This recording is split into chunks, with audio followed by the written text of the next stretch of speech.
Shalom, called YAHAWASHI.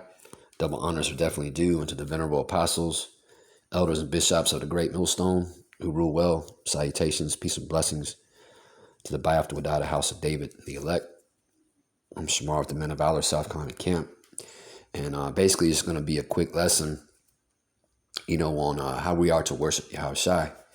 And the inspiration for it comes from one of the elder apostle Gabar's latest videos regarding the subject. And during the video, if I'm not mistaken, Hassad from the Sakari was in the live chat, and the elder apostle was reproving him through the spirit, showing him how we are supposed to worship YAHAWASHI.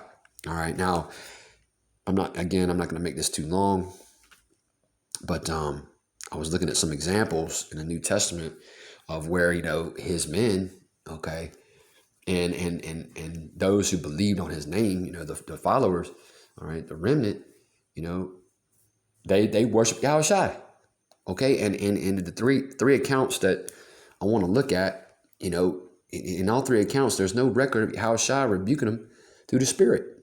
Why? Because it's scriptural. We are to worship YAHAWASHI. Okay, and if you go into the book of Philippians, the second chapter, I'm not going to get it. You can go look at it, though. Go to the book of Philippians in the second chapter and see where every knee is going to bow and every tongue confess. Okay?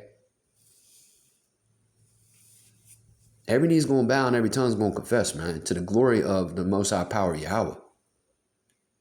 All right? And he's the King of Kings and Lord of Lords, and he's worthy of worship. Now, there's levels to it, but at the end of the day, yes. And, these controversies keep coming up, because, we're getting towards the end. And as one of the elders has stated recently in one of his videos, the elder brother Yashar Wamba out in Dallas, the intents in the hearts of men are being revealed. All right. And this is a subject that's, come up again because the Lord wants it to come up again. The Lord loves a good controversy. Jeremiah chapter 25 and 31, he's got a controversy with the nations. He's got a controversy with 2/3 of his own house. Micah, the 6th chapter and the 2nd verse. So the Lord loves controversy. All right. And the Lord loves a good controversy. Huh? All right. So again, Lord willing, I don't want to write this edification will come out. And we'll get to it real quick. Let's start in Matthew chapter 14. All right, this is Matthew chapter 14, and I'm going to start in verse 24. It says, "But the ship was now in the midst of the sea, tossed with waves, for the wind was contrary. And in the fourth watch of the night, YAHAWASHI went unto them, walking on the sea. And when the disciples saw him walking on the sea, they were troubled, saying, It is a spirit, and they cried out for fear." Verse 27, "But straightway YAHAWASHI spake unto them, saying, Be of good cheer, it is I, be not afraid." Now here it is. Think about this. You see somebody walking on the sea. All right. You think it's a spirit, you freaking out a little bit, man, and here it is, YAHAWASHI saying, Be of good cheer, it is I, be not afraid. All right, verse 28 says, "And Peter answered him and said, Lord, if it be thou, bid me to come unto thee on the water. And he said, Come." Verse 29, "And when Peter was come down out of the ship, he walked on the water to go to YAHAWASHI. But when he saw the wind boisterous, he was afraid." You walking on water to YAHAWASHI, storm raging, waves, tossing to and fro. Okay? Being in the flesh, that would shake you up. Peter, the head of the circumcision, was shook up, man. Okay? And it says, again, verse 30, "But when he saw the wind boisterous, he was afraid, and beginning to sink, he cried, saying, Lord, save me. And immediately YAHAWASHI stretched forth his hand and caught him and said unto him, O thou of little faith, wherefore didst thou doubt?" All right. And all of us go through those times, right?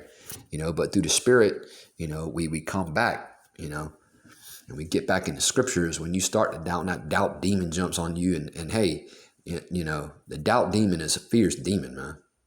All right. But, you know, Yahushua rebukes, says, "O thou of little faith, wherefore didst thou doubt?"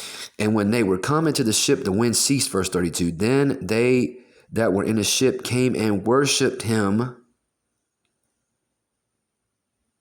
Then they that were in the ship came and worshipped him. They just saw him walk on water.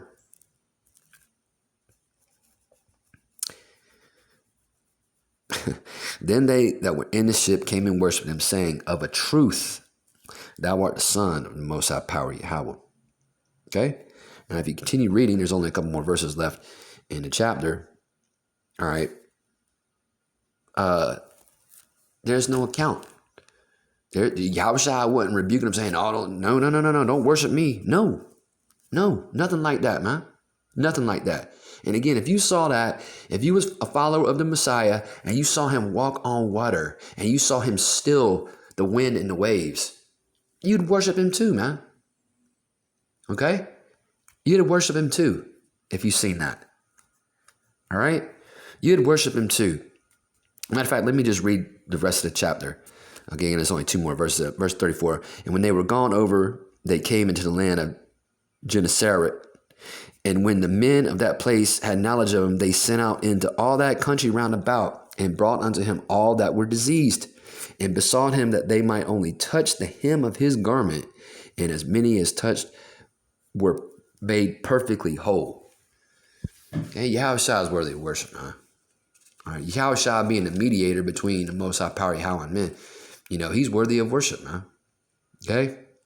He's worthy of worship. Look at all the miracles he performed.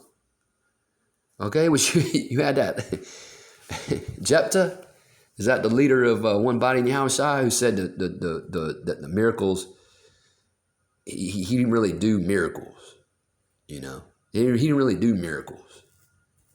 Yeah, he did. He did plenty of miracles. And you're supposed to worship Yahushua